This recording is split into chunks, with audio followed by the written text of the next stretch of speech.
ख्रिस्ट केन्द्रित उपासनाको दैनिक पाठमा हामीसँग जोडिनुभएका सबै श्रोता तथा परमेश्वरका जनहरूप्रति म सुभाष प्रधानको तर्फबाट अभिवादन तथा जयमसी। आजको यस अडियो श्रृङ्खलाको पहिलो भाग 1मा यहाँ सबैलाई म स्वागत भन्दछु। परमेश्वरको महिमा भएको होस्। श्रोता, स्मरण रहोस्, यो कार्यक्रम सम्पूर्ण बाइबलद्वारा ख्रिस्टको सर्वोच्चता प्रकट गर्ने हेतु तयार गरिएको छ।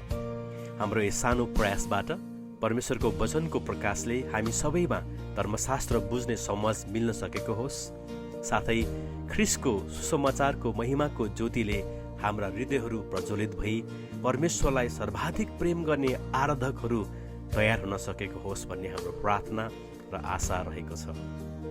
आउनुहोस् आजको पाठमा प्रवेश गर्नेछौँ। भाग 1, आज हामी बाइबलको सही अर्थ खोलाइको मापदण्ड भन्ने शीर्षकमा अध्ययन गर्नेछौँ। म त बाइबल बुझ्नै सक्दैन भन्दै एकजना अगुवाले समूहमा कुरा राख्दै हुनुहुन्थ्यो। उहाँ भन्दै हुनुहुन्थ्यो कि जतिसुकै बाइबलमा पिएचडी नै गरे तापनि कसैले पनि बाइबललाई बुझ्न सक्दैन। म मनमा नै सोच्दै थिएँ, के उहाँले भन्नुभएको यो सही हो त? के बाइबल बुझ्नै नसकिने पुस्तक हो त? के परमेश्वरले हामीसँग रहस्यमय कोड भाषामा नै बोल्नु भएको हो त? या त हामीले बाइबल पढ्ने वा अर्थ खोल्ने तरिका नै जानेनौँ। जसरी हरेक साहित्यिक विधाको आफ्नो अर्थ खोलाइका नियमहरू हुँदछ, त्यसरी नै बाइबल यो पुस्तक जो परमेश्वरको वचन हो, यसको पनि अर्थ खोलाइको एउटा तरिका छ, जुन तरिकाको विषयमा स्वयं ख्रिस्टले नै चेलाहरूलाई बताउनु भएको छ, जसको निम्ति हामी दुईवटा पुस्तकहरूबाट हेर्नेछौँ, लुकाको पुस्तक र यूहन्नाको पुस्तकबाट।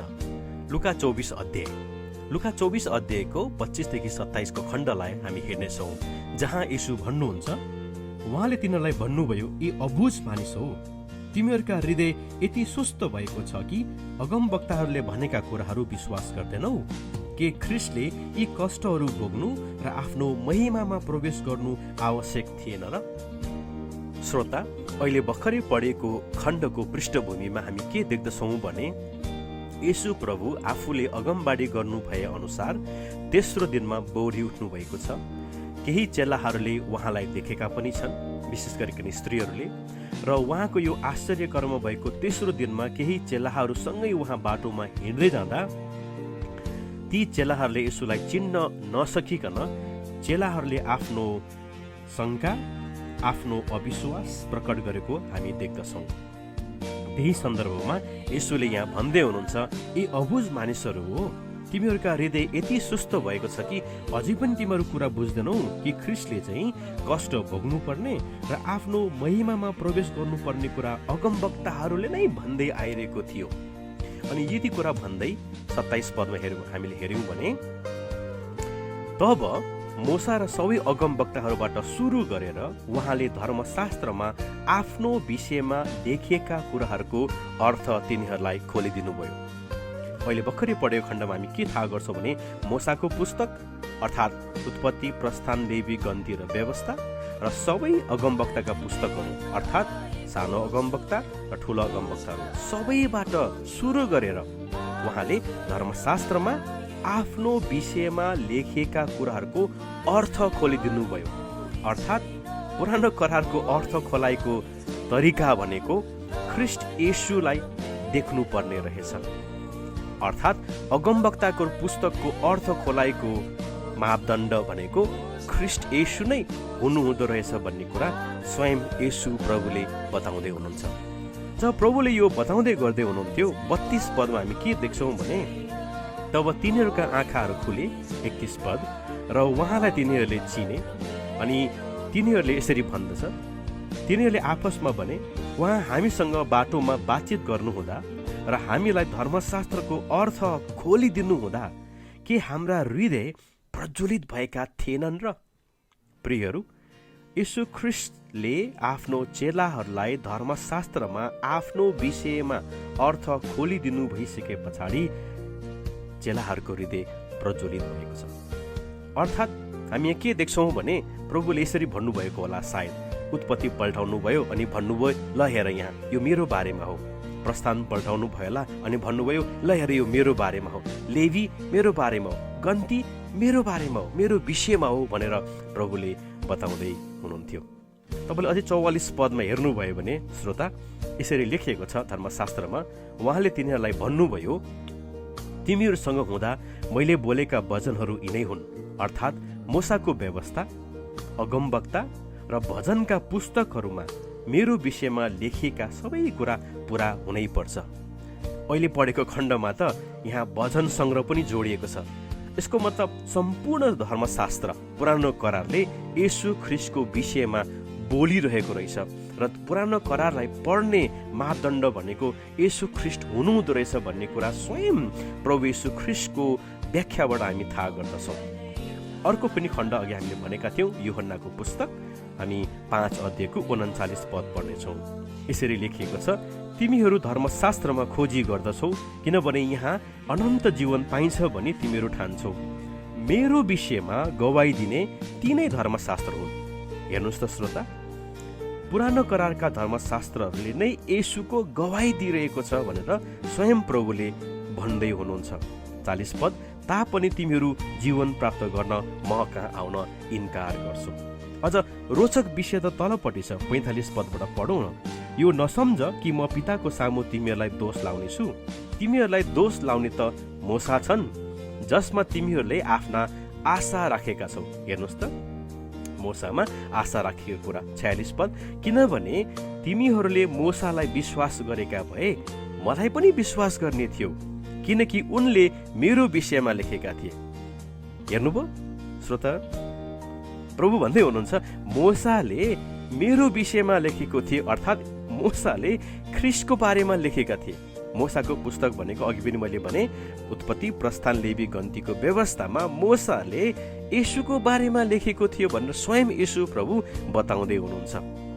47 पद, तर तिमीहरू उनले लेखेका कुराहरू विश्वास गर्दैनौ भने मेरो बाणी कसरी विश्वास गर्नेछौ।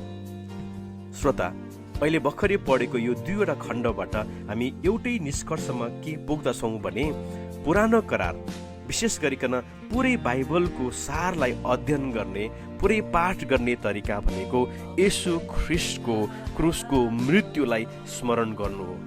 अर्को भाषामा अथवा साधारण भाषामा भन्ने हो भने ख्रीष्ट येशू नै हाम्रो बाइबल व्याख्याको मापदण्ड हुनुपर्दछ। तसर्थ बाइबल के हो र बाइबललाई कसरी बुझ्न सकिन्छ भन्ने विषयमा हामीले यसो पनि भन्न सक्छौँ। बाइबलका 66वटा पुस्तकहरू पवित्र आत्माको प्रेरणाद्वारा उहाँका पवित्र जनहरूद्वारा लेखिएको पुस्तक हो। यो परमेश्वरद्वारा मानिस जातिको निम्ति दिएको उहाँको पवित्र र जीवित वचन हो। यसको लेखक स्वयं परमेश्वर हुनुहुन्छ। मुक्ति यसको उद्देश्य हो र यसका विषयहरू सत्य र त्रुटि रहित छन्। परमेश्वरले सबै मानव जातिको व्यवहार, रीति र विश्वासको न्याय गर्ने सर्वोच्च आधार नै बाइबल हो। ख्रीष्ट येशूमा निहित परमेश्वरको उद्धारको कथा नै बाइबलको सही अर्थ खोलाइको मापदण्ड हो। त्यसै कारण प्रियहरू, अघि हामीले सुरुमा भनेका एकजना अगुवाले भने चाहिँ मैले बाइबललाई बुझ्न सक्दिनँ भनेर यदि हामी कसैले भनेको सुन्छौँ वा हामी आफै पनि भन्छौँ भने हामीले बाइबल अर्थको मापदण्ड बुझेनौँ। बाइबललाई नैतिक शिक्षा, इतिहासको पुस्तक, सामाजिक अध्ययनको पुस्तक, विज्ञानको पुस्तक, राजनीतिको पुस्तक वा नेतृत्व विकासको पुस्तकको रूपमा यदि लियौँ भने हामीले बाइबलको व्याख्या गर्न जानेनौँ, बाइबल धर्मशास्त्रलाई बुझ्नै सकेनौँ प्रियहरू। त्यसै कारण हामीले धेरै पटक भनेका छौँ, बाइबलमा समाजशास्त्र छ तर यो समाजशास्त्रको पुस्तक होइन। बाइबलमा नैतिक शिक्षा छ तर यो नैतिक शिक्षाको पुस्तक होइन। बाइबलमा इतिहास छ तर यो इतिहासको पुस्तक होइन। बाइबल परमेश्वरको वचन हो, मुक्ति यसको विषय हो। येशू ख्रीष्ट नै सम्पूर्ण बाइबल अर्थ खोलाइको मापदण्ड हुनुहुन्छ। यही कुरा नबुझेर चेलाहरू आपसमा बातचित गरिरहेको थिए। यही कुराहरू नबुझेर मानिसहरू आज बाइबल पढ्न छोडिरहेका छन्। यही कुरा नबुझेर बाइबलको अपव्याख्या गरिएको छ। आज हामीलाई परमेश्वरको प्रकाश चाहिएको छ। हाम्रो समझहरू खोल्न जरुरी छ। जसरी चेलाहरूको समझ प्रभुले खोलिदिनु भएको कुरा हामी लुकाको 24 अध्यायको 45मा पाउँछौँ। यसरी लेखिएको छ, तब धर्मशास्त्र बुझ्नलाई उहाँले तिनीहरूको समझ खोलिदिनु भयो। आउनुहोस् श्रोता, हामी पनि परमेश्वरमा उहाँको जीवित वचनको अर्थ खोलाइको रहस्य बुझ्नलाई उहाँसँग समझ मागौँ।